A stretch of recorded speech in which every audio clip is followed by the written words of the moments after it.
حضرت بلال رضی اللہ عنہ نے مکہ میں غلامی کی حالت میں سخت آزمائشوں کا سامنا کیا، جہاں ان کے مالک امیہ بن خلف نے ان پر بے پناہ ظلم ڈھائے، مگر ان تمام مشکلات کے باوجود انہوں نے اپنے ایمان کو مضبوطی سے تھامے رکھا، اور ان آزمائشوں نے ان کے کردار کو مزید نکھارا۔ جتنی سختیاں آئیں ان کا عزم اتنا ہی پختہ ہوتا گیا۔ ان کے مالک نے انہیں شدید اذیتیں دیں محض اس لیے کہ وہ اپنے ایمان سے دستبردار نہیں ہو رہے تھے۔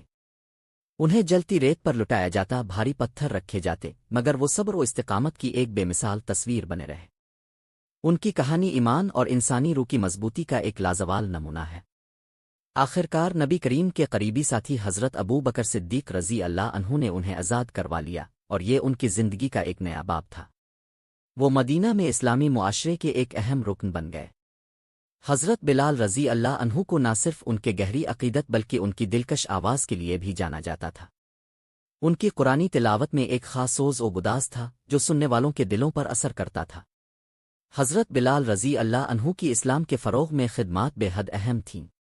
وہ امید اور ہمت کی علامت بن گئے، اور آج بھی ان کی زندگی لاکھوں لوگوں کے لیے ایک مشل رہا ہے۔ ان کی میراث وقت کی قید سے ماورا ہے، اور وہ اسلامی تاریخ میں ہمیشہ ایک روشن ستارے کی مانند رہیں گے۔ آپ کو یہ اعزاز حاصل ہوا کہ آپ پہلے مؤذن بنے، یعنی وہ شخصیت جنہیں اذان دینے کی سعادت ملی۔ یہ صرف ایک اعزاز نہیں بلکہ ایک بڑی ذمہ داری بھی تھی، کیونکہ اذان کے ذریعے مسلمانوں کو عبادت کے لیے بلایا جاتا تھا، اور اس سے امت مسلمہ میں اتحاد و یکجہتی پیدا ہوتی تھی۔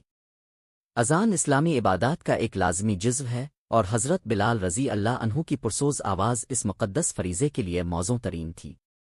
اذان محض عبادت کی دعوت نہیں بلکہ ایک پیغام بھی ہے جو نماز کی اہمیت اور اجتماعی روح کو اجاگر کرتا ہے۔ حضرت بلال رضی اللہ عنہ کا پہلا مؤذن بننا اسلامی تاریخ میں ایک سنگ میل کی حیثیت رکھتا ہے، جس نے ایک نئے عہد کی بنیاد رکھی۔ مدینہ کی گلیوں میں ان کی آواز گونجتی مسلمانوں کو اللہ کے حضور جھکنے کی دعوت دیتی، اور ان میں اجتماعیت کا احساس پیدا کرتی۔ حضرت بلال رضی اللہ عنہ کے اس منفرد منصب کی اہمیت آج بھی برقرار ہے، اور یہ ہمیں اتحاد، اجتماعیت اور اخلاص کا درس دیتا ہے۔ ان کی زندگی ثابت قدمی، وفاداری اور قربانی کی اعلیٰ مثال ہے، جو ہمیں سکھاتی ہے کہ سچے ایمان کے ساتھ ہر آزمائش کا سامنا کیا جا سکتا ہے۔ حضرت بلال رضی اللہ عنہ کی میراث آج بھی زندہ ہے، اور ان کی کہانی دنیا بھر کے لوگوں کو متاثر کرتی ہے۔ ان کی زندگی ہمیں ایمان، صبر اور استقامت کی روشنی فراہم کرتی ہے۔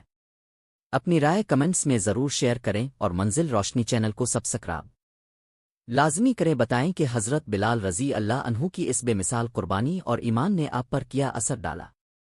اگر آپ اسلامی تاریخ کے مزید دلچسپ واقعات جاننا چاہتے ہیں تو ہماری اگلی ویڈیو ضرور دیکھیں، جہاں ہم آپ کے لیے مزید معلوماتی اور سبق آموز قصے لے کر آئیں گے۔